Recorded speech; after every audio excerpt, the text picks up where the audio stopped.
Now, I know when you hear virtual church, it could be a word that is hard to process. I'm with you. As somebody that came to Christ at a physical church in person, went to Bible college, and then ended up going to get my master's in theology at a very conservative school. When I first started to explore virtual church, I had all sorts of questions. And what I have found when you approach this topic, what you really have to settle in on is focusing in on the outreach possibilities and then exploring what parts of the church can be expressed online.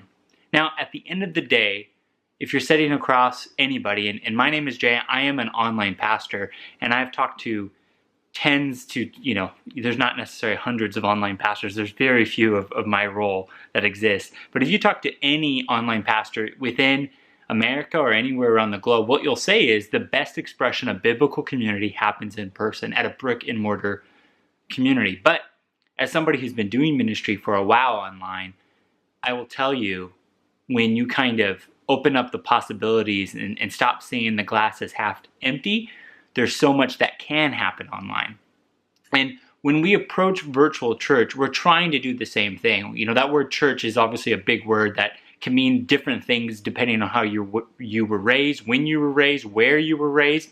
We're not just a social club. We're not just a community that gets together because that would mean that we could be set up or compared to anybody, but we have distinct purposes that claim us to be the bride of Christ. And so I believe one of the easiest ways to do that is by just laying out some things that Jesus said. And we see this in the Great Commission and the Great Commandment, that there are 5 things that the church is supposed to do. And in the book of Acts in chapter 2, you can see on this slide that there are some things that we as a church are supposed to do as it was modeled in the early church and throughout the book of Acts and onward. And so one of the first things to do is that we're supposed to share our faith with other people, that they gather together and they invited people in. And online, we can have a mission too. We can invite people part of an online service, or you can invite somebody to an online group when you're watching it together on a private stream. Or even if you're meeting in a home from far, maybe an online group has grown to a place that they're actually gathering in a home or a coffee shop. Now that's next level, and we'll talk about that at the end.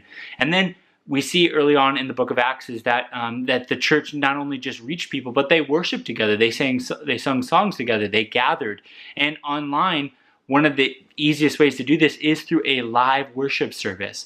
And you could do it in a variety of different ways. Facebook Live is an amazing thing. There's all sorts of platforms, from Periscope to YouTube Live to there's the ways to watch a service and engage is countless, and especially online, they're so interactive. Think about the relationships you have, the way that, I'm part of a local church and part of a small group, and one of the primary ways I interact with my small group and people I'm doing life with is just texting back and forth.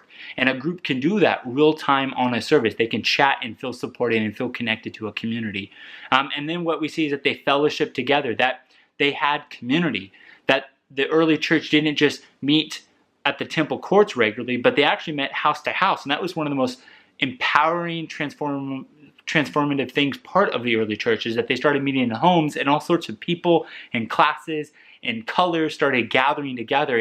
And part of virtual church is that you can do this with an online small group by having a WhatsApp conversation, or meeting as a Facebook video group, or meeting on a Zoom call or a Skype call or an audio call where you're talking to each other. And online groups are amazing what happens, and there can be real community. I have over 600 online groups with thousands of people in them, and I will tell you, the possibilities of people doing life together is endless, because there's something about being online for the first time, and you're not necessarily showing your face, or maybe you're just getting used to being part of a biblical community. And what does this mean? But by just texting back and forth, or hearing someone's voice and starting to explore. And in our groups, the way that groups are, really the goal is not to just worship together, a discipleship together, a fellowship together. The goal is to grow together and be part of the transformation process as a community. And that's one of the most powerful things about online groups, is that everybody is involved. And what we want is we want people to get together regularly online. We want them to talk about certain things and start building trust and start talking about how do we become more like Jesus. And through a text conversation, through an audio call or a video call, online groups have the ability to do a lot of what physical groups can. It doesn't happen immediate, the same way as your small group of people you didn't just stumble into. It had to be something that had to be developed out. And then they discipleship. There was discipleship. They started growing together and offering.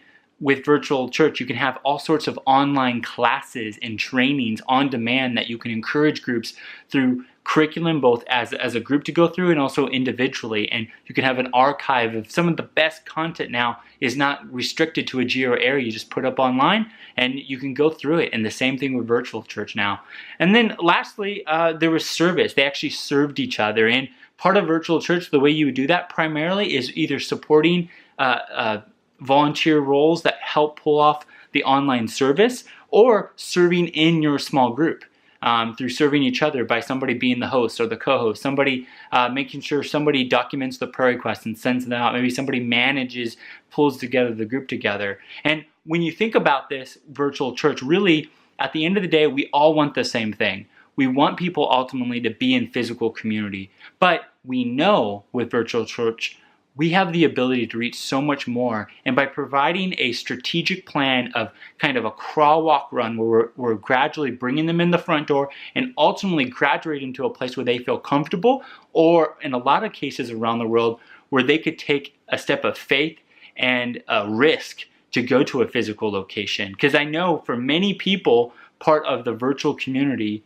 and a lot of people we want to reach, there's not always something down the street. But maybe after a year of discipleship of 2 years and training and mentorship, maybe they could bring something. And that doesn't happen overnight. That's not Jesus saying, hey, come and see and then come and die. That's a come and see, spend 3 years with me, and then you can graduate to the come and die thing. But virtual church can have that on-ramp to slowly bring them up in maturity, offer them a worship service, offer them a way to connect with other people, offer them the way to grow in their faith. And then the idea is over time you get to a place where they can take a step of faith or a risk to meet face-to-face. There's so many abilities and possibilities for virtual church. I hope you start considering what is possible.